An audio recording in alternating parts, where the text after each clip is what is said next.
A sad story occurred somewhere at Maponya Mall, Soweto. This man whose life is taken, he had only worked for Uber or under the Uber business, or it's called e-hailing. We don't know whether he was doing Uber specifically or Bolt, but under e-hailing, he has been there for only 3 days. And thereafter, his life was cut short by taxi operators at Maponya Mall. Sadly, whilst there is crime in this country, whilst other people, they often take the shortcut to feed their families, some who takes the right path, their lives cut short because others believes, or they believe in them, that they have no right to participate in such a business. This then leaves a question as to say, will we ever come to a point where we live with one another at peace? Will we ever come to a realization that the life of a human being is worth more than everything and anything that we have on planet Earth? Just one human being. So this tendency of resorting to take a human life when there are disputes, it should be questioned because it does not align to African cultures. And allow me to explain what African culture will say. But before we can do that, angry communities will take to the street. As they take to the street, police officers have confirmed that they are following a lead. And this is what they have to say about it. We are following information. As of yesterday, I've spoken to crime intelligence. There is the leads which we are following, and we hope that as time goes on, we'll get into the bottom of it. But we also call upon the community, as we know that it is important that we work closely together with the communities as the crimes happens within the communities. Commissioner, So, let's proceed. But in an African culture, we don't take life. This tendency of taking somebody's life must be investigated. So Sowetan Live report the following, and they say the name of the driver, by the way, is Mthokozisi Mvelase. He was just 27 years of age. Now, this is what they say. When Mthokozisi Mvelase, 27, was shot and his body burned into ashes inside his car outside Maponya Mall in Soweto on Wednesday night, he had been working as an e-hailing driver for 3 days. After years of looking for a job. This alone tells me that there is a disconnect amongst us black people. We do things that one day we will regret about it. Think about it. What if this was your child? What if this was your cousin? What if this was your aunt? Nevertheless, we get the fact that it has been 3 days since he has worked for, or since he started working as an e-hailing driver. Community members took to the street, and this is what they were saying. That will be protected.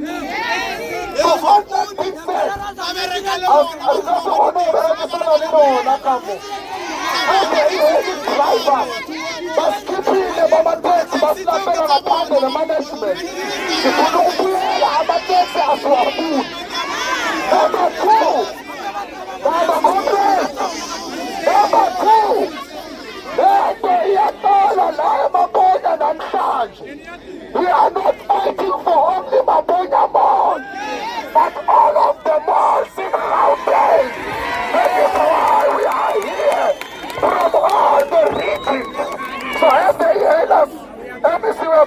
We want to operate in all of the malls with freedom.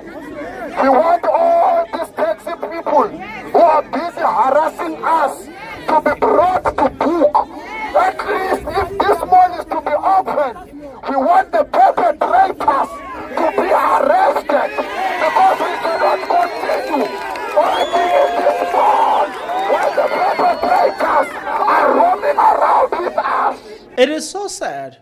You know, the more I think about it, I will get into what Santaco has got to say about this.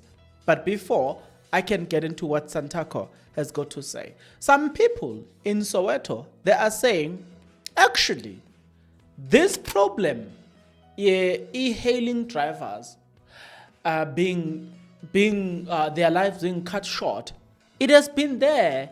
In 2023, something of a similar nature happened. But let's read the article from Sowetan Live. They are saying 2 years ago, 3 e-hailing vehicles were toshed at night at Maponya Mall, allegedly by minibus taxi operators, in an act of intimidation against the drivers.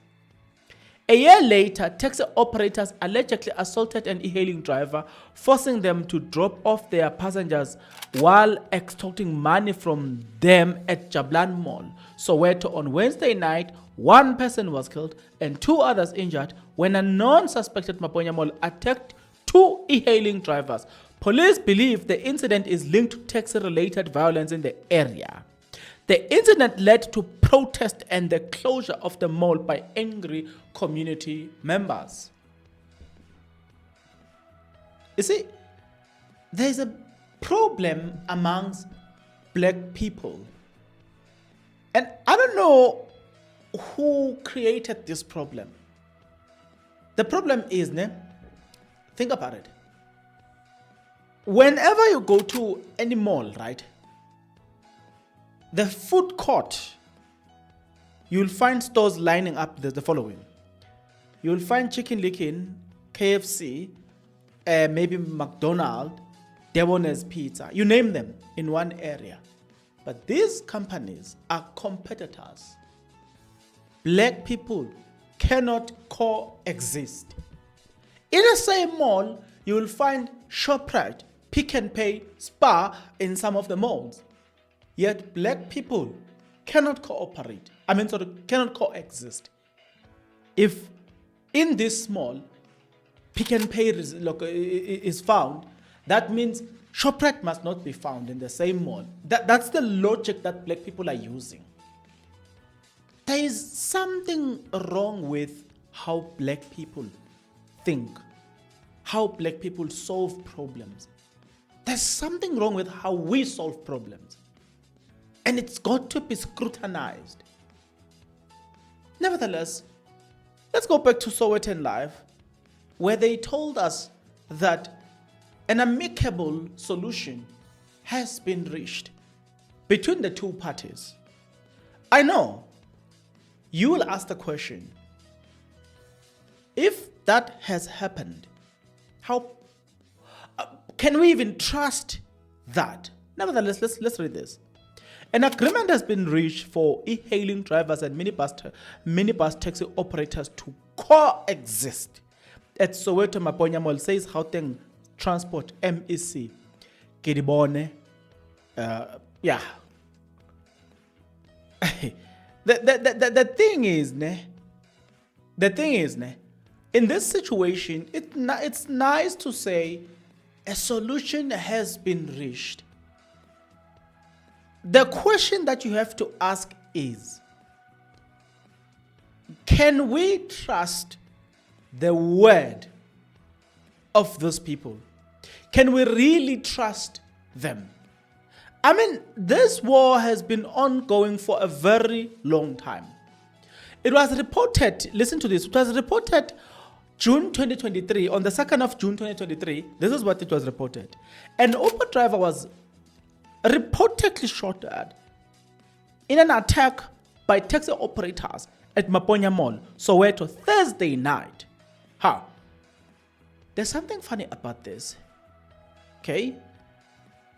Thursday night, that happened. And then they show us the same date, they show us pictures as well of a car that was damaged. So it's funny when you listen to the MEC and all those people claiming not to have known the incident, and you say, where do you guys live? Like, are you living in a vacuum in a different planet?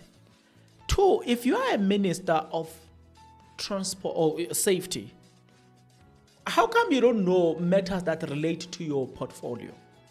That must be investigated alone.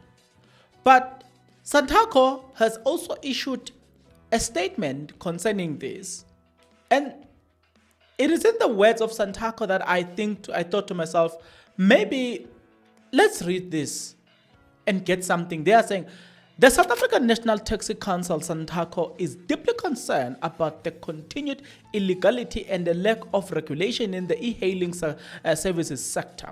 This situation stems from delay in finalizing and implementing an amendment National Land Transport Act regulation more than a year after the act was amended in May 2024.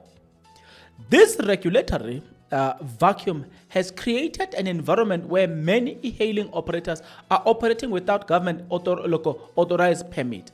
The current structure of e-hailing platform does not enforce the requirement of these permits, leading to a flood of unregulated operators within the public transport space. This unrestrained influx is not only causing congestion in the sector, but also posing a serious safety threat to commuters. There has been a disturbing rise in report of hijacking, abduction, sexual harassment, and other violence crime linked to the unchecked operation of e-hailing service under the current legal loophole.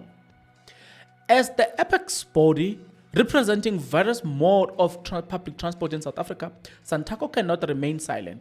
We strongly urge the government to expedite the implementation of the revised NLTA regulation and tighten enforcement mechanism to protect both operators and passengers. Failure to act swiftly will only deepen the crisis in the public transport sector and further compromise commuters' safety. The time for decisive action is now. Now, my challenge with the statement is that it doesn't address the life loss, nor does it condemn the attackers of this person. So one will have to ask himself or yourself to say, what is your stand on this act of violence? We get this other point, but specifically the act of violence, what is your stance thereon? That's what I would have, or that at least would have been my number one interest. What's your stand on this matter? These other issues that you are addressing, really they make sense. We get it. But what's your stand on this one? Right? So if you're not careful, you're going to sound like you are in support of this act of violence or the taking of people's lives. So Santaco should have at least been a little bit clear on that.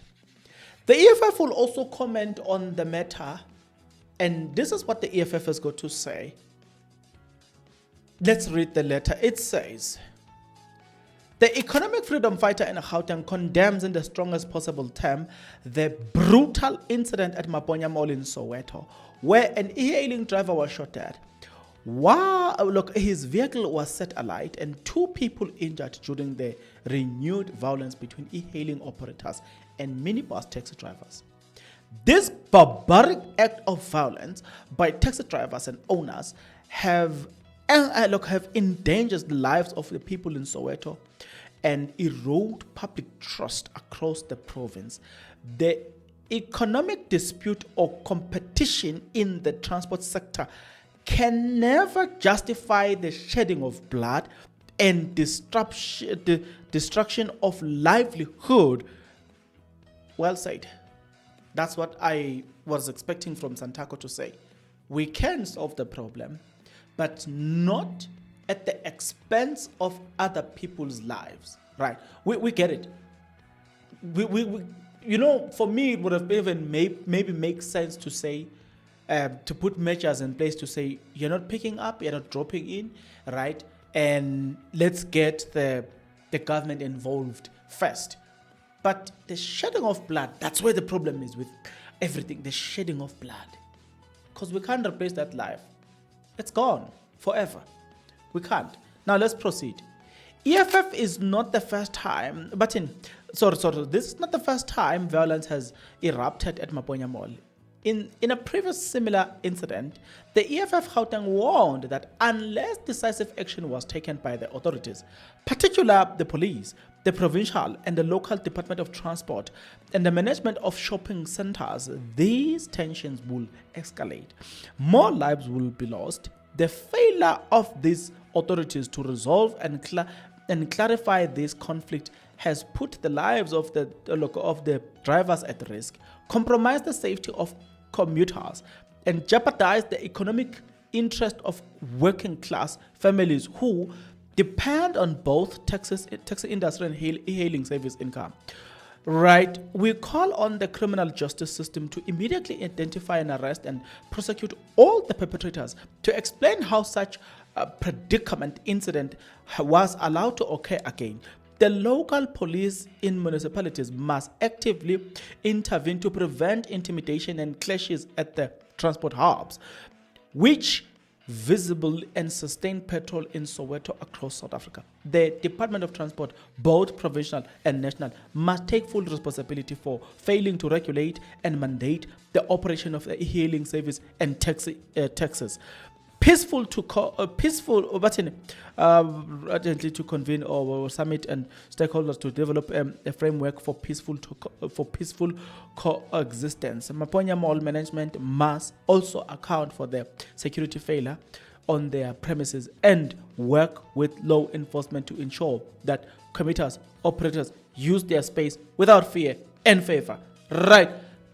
Let me say this. When I was living at Spraidview, because I didn't have a car, so I depended on Uber and Bolt. Sometimes it will force me to go do shopping at Albertine, because if I'm at Albertine, the Uber will be able to pick me up. Whereas sometimes I'll go to a mall just next to me, which was Krizan Mall for Sloras. So when they pick you up, first of all, you will have to wait probably for some time. The longest I've waited was over 1 hour something on a taxi waiting for it to get full. Then we drive. It drops me off at a very, very distance away from where I stay. So think about it. I've got a lot of plastics. Why wouldn't I use Uber then in that instance? So you know what I ended up having to do? I'll be like, okay, I must go to the mall around 5, do my shoppings until 6, 7, then I request back home because I know by then the taxes are gone. Do you see that's the problem? We're the ones that suffers, and that's what I don't like about the situation. So, yeah.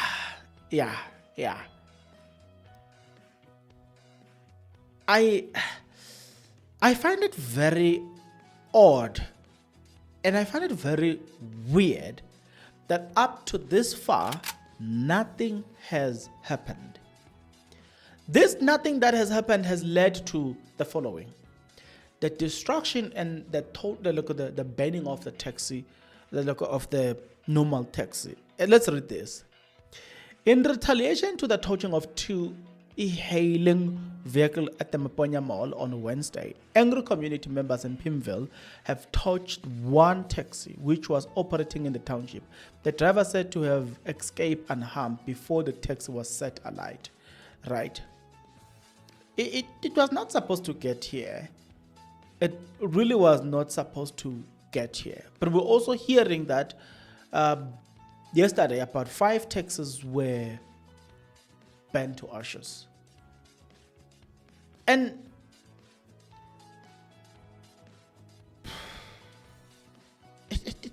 it's not supposed to get here, because look at this. Who gets to suffer in all of these situations? It's not the people, it's not the Uber management, which is predominantly white people. I don't know if it's still the same white people. The people that suffers here, Mthokozisi's family and his fellow black people, you understand? Myself included in the color. Then that is from the e-hailing side.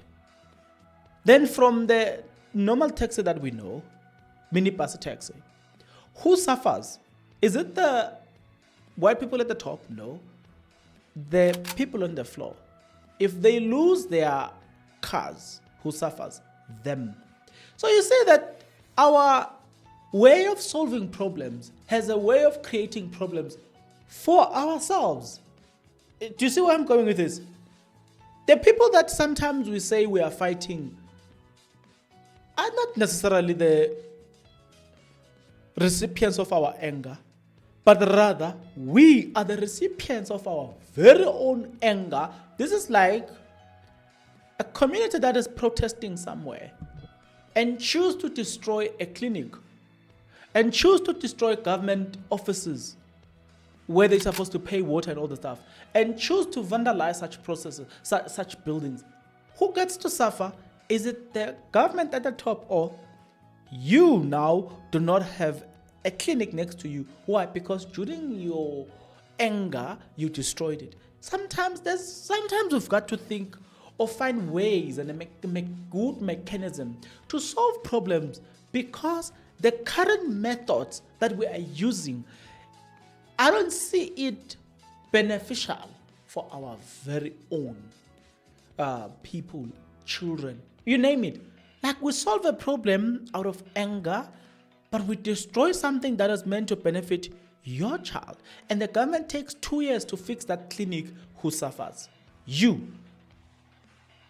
The taxi bosses decide to take the life of this young man, burn his car. Who suffers?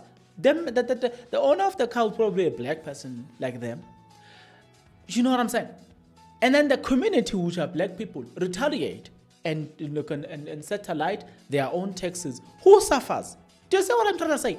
We are doing merry-go-round as black people. There's a problem with how we solve problems as black people. It's got to change. It really got to change. It's got to, we need to get to the point where we change how we solve problems. Because right now we are not solving problems, but we are creating problems for ourselves. Let's read this tweet.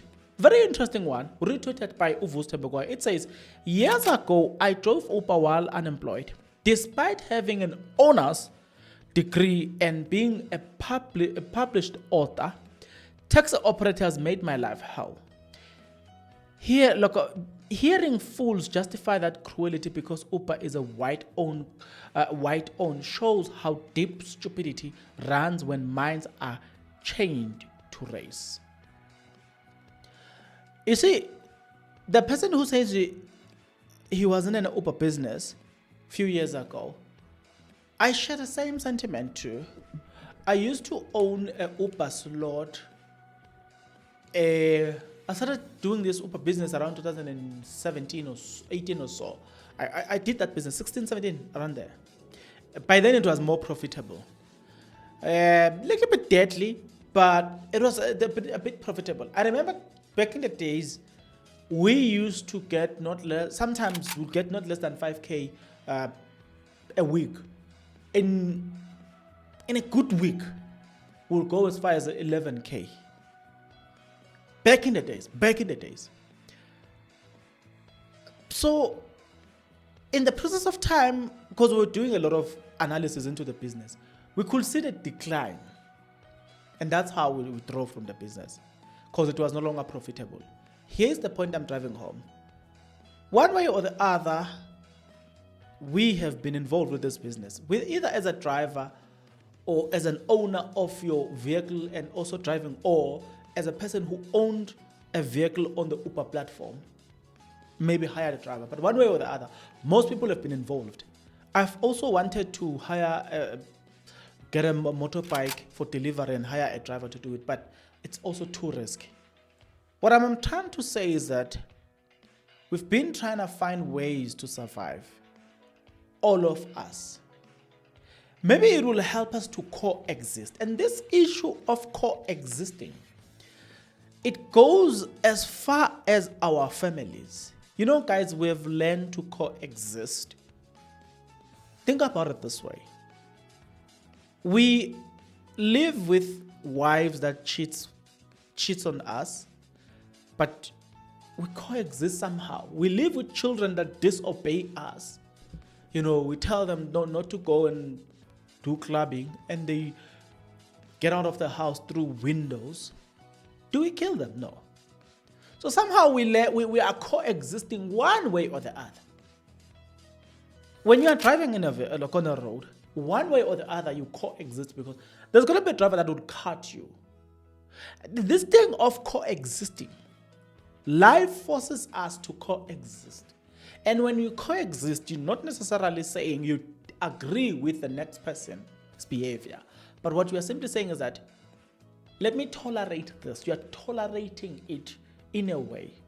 If we can only apply that and a little bit of patience towards one another.